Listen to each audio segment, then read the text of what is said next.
Assalamualaikum warahmatullahi wabarakatuh. Teman rekan dan sahabat, Bapak Ibu sekalian, perkenalkan saya Muhammad Ashari dari Manajemen Terapi Holistik Indonesia. Hari ini saya menyapa teman-teman semua dalam rangka kita akan memulai sebuah latihan via aplikasi Zoom yang akan dimulai bulan Juli 2021 gitu ya. Nah, ada beberapa hal yang ingin saya sampaikan di awal supaya kita mulai dengan pemahaman yang sama gitu ya, nggak ada miskom di awal gitu ya. Yang pertama adalah teman-teman harus menyadari bahwa latihan olah nafas itu kalau dianggap mudah ya mudah, dianggap sulit ya sulit gitu ya.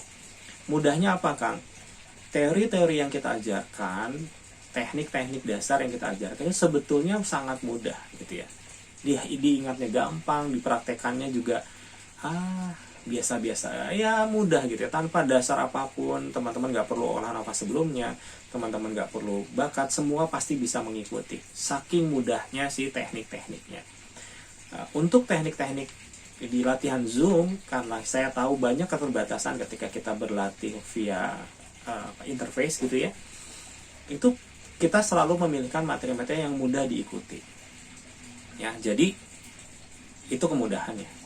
Tapi di satu sisi, Kang, susah sulitnya di sebelah mana? Nah, saya mau bilang seperti ini, Kang dan Teteh, Bapak dan Ibu, bahwa ketika kita berlatih, itu adalah momen dimana kita mencari kesulitan. Bahwa ketika kita berlatih, kalau itu mudah, gampang, maka tubuh kita tidak akan pernah berkembang. Kemampuan kita akan segitu-gitunya. Teman-teman, ketika kita berlatih, kita harus memaksakan diri sehingga kita mencapai kesulitan gitu ya, karena lewat kesulitanlah kita akan berkembang. Maka walaupun teorinya gampang, nafas perut itu tarik buang, kembungkan perut, iya secara teori gampang, ketika kita cuma menghafalkan gampang. Tapi ketika praktek, teman-teman akan menghadapi kesulitan luar biasa hanya ngatur nafas perut aja. Itu adalah sesuatu yang wajar, itu adalah yang kita cari. Jadi kalau teman-teman berlatih, wajar kalau capek, tidak wajar kalau tidak capek. Ya, teman-teman sudah menginvestasikan waktu, biaya, kuota gitu ya. Terutama waktu lah, karena waktu tidak bisa kita putar balik gitu ya. Waktu teman-teman ketika berlatih harus efektif. Maka ketika saya melatih, saya akan memaksa teman-teman untuk menghadapi kesulitan masing-masing. Tiap orang beda-beda.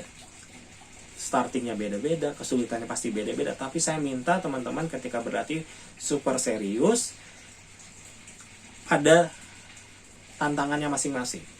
Hadapi itu tantangan. Teman-teman pasti akan merasa kesulitan, pasti. Justru itulah momen latihan adanya ya, karena kita memang momen dimana kita menghadapi kesulitan. Saya ada untuk membantu teman-teman melewati kesulitan-kesulitan itu. Sama lah seperti olahraga seperti biasa. Teman-teman kalau nge-gym, ada trainernya. Angkat barbel itu nggak ada yang bilang angkat barbel itu mudah gitu. Tapi kenapa orang angkat barbel? Karena dia tahu ada otot-otot yang perlu dia latih. Dia ada keinginan untuk mencapai sebuah tujuan tertentu.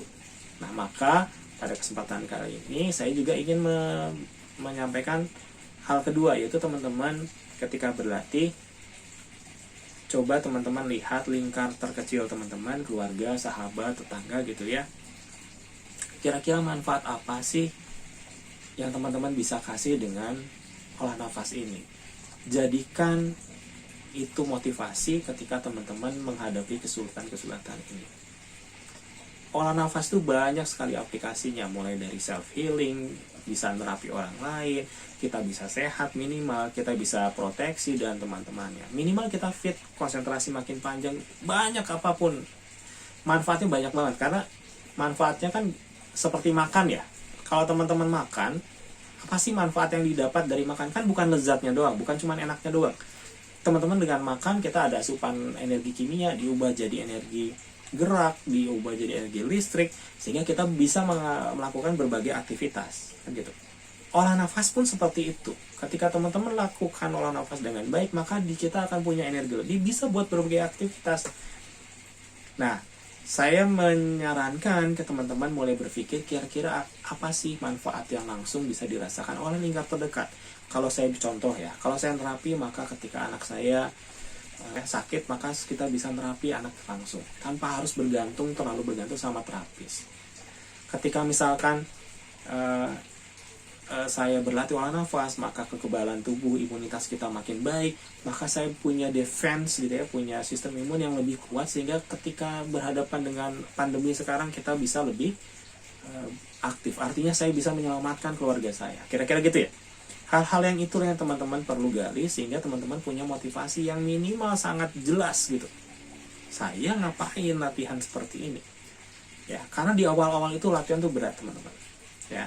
Walaupun teman-teman via online, saya berharap teman-teman sadar bahwa latihan yang benar pasti berat. Tidak ada latihan yang santai-santai, tidak ada latihan yang menyenangkan, tidak ada latihan yang membuat kita nggak ada latihan gampang gitu ya, begitu ya. Latihan itu pasti susah. Tetapi sesulit-sulitnya latihan, pada ending latihan, pada akhir latihan pasti teman-teman akan merasakan energinya refresh gitu ya. Ketika kita latihan dengan baik, dengan berat, dengan keras, dengan memaksakan diri, maka kita punya energi yang sangat-sangat bisa berguna untuk mencapai tujuan-tujuan tadi. Dan tujuan tadi tidak akan dapat dicapai kalau kita latihannya asal-asalan. Saya pengen bisa self healing, saya pengen terapi pasien saya pengen bisa terapi orang tua saya. Tapi kalau teman-teman latihannya nyantai-nyantai, ya kapan itu bakal tercapai? Saya orangnya fair aja, gitu ya. Saya belak-belakan dari awal. Kalau teman-teman cuman latihan buat mengembangkan pertemanan sosial, supaya kenal orang lain yang sama-sama suka self healing, bisa, tapi ya nggak akan dahsyat gitu manfaatnya. Tapi saya bisa berjanji ke teman-teman, ini poin ketiga yang teman-teman perlu pegang. Latihan kelas yang online ini, saya mentargetkan bahwa teman-teman gak lama-lama ikutan latihan ini. Cukup 12 kali maksimal kalau teman-teman ikuti. Berarti 12 itu kalau dibagi sebulan 4 ya, berarti 3 bulan lah. Kalau teman-teman 3 bulan ini berlatihnya dahsyat benar-benar, maka teman-teman sudah bisa sangat-sangat mungkin menjadi seorang terapis yang efektif. Teman-teman udah punya gerakan-gerakan yang bisa dilatih secara mandiri untuk meningkatkan kualitas latihannya melejit dibandingin yang lain lah, dibandingin diri kita 3 bulan yang lalu gitu ya. Itu saya janji. Ketika teman-teman latihannya serius, maka 3 bulan dari sekarang teman-teman gak usah lagi ikutan latihan ini. Silahkan masuk ke kelas-kelas yang kita udah punya buat reguler gitu ya. Gak harus dari basic. Ini kan kita ngayun banget dari awal gitu ya. Itu 3 hal yang ingin saya sampaikan di awal. Jadi teman-teman sekalian, saya Muhammad Ashari dengan sangat-sangat tulus bilang ke teman-teman, ayo kita mulai berlatih. Insya Allah mulai besok bulan Juli ya, tanggal 7 2021 kita mulai berlatih seserius mungkin. Saya akan kerahkan pengalaman yang saya punya, experience ya segala macam yang saya punya untuk memaksimalkan latihan teman-teman. Tinggal bagian teman-teman adalah bagaimana memaksimalkan proses latihan itu dengan sangat-sangat bersungguh-sungguh. Latihan via online Zoom tidak akan cukup kalau teman-teman tidak mengimbangi dengan ngulik latihan harian. Latihan di kita tuh tadi mudah karena tekniknya sangat mudah diingat. Mudah karena sederhana, bisa dilakukan di mana saja, kapan saja, nyuri-nyuri waktu 10 menit, 15 menit juga bisa. Tapi teman-teman harus willing melakukan itu, harus mau melakukan itu. Kalau teman-teman lakukan itu, maka perkembangan teman-teman akan sangat-sangat cepat. Saya jamin itu. Jadi itu 3 hal yang ingin saya sampaikan. Jadi yang pertama, latihan itu harus kita niatkan dari awal, ketahui dari awal bahwa latihan yang benar itu tidak pernah mudah. Kita akan berkembang melalui kesulitan, sehingga ketika kita menemukan kesulitan, itu adalah saat yang harus kita syukuri, berarti kita latihannya benar. Ya. Yang kedua, tadi coba lihat kira-kira manfaat apa yang kita bisa berikan dengan berlatih olah nafas di lingkungan terkecil. Jadikan itu pegangan, jadikan itu sebuah semangat ketika kita menghadapi kesulitan itu gitu ya.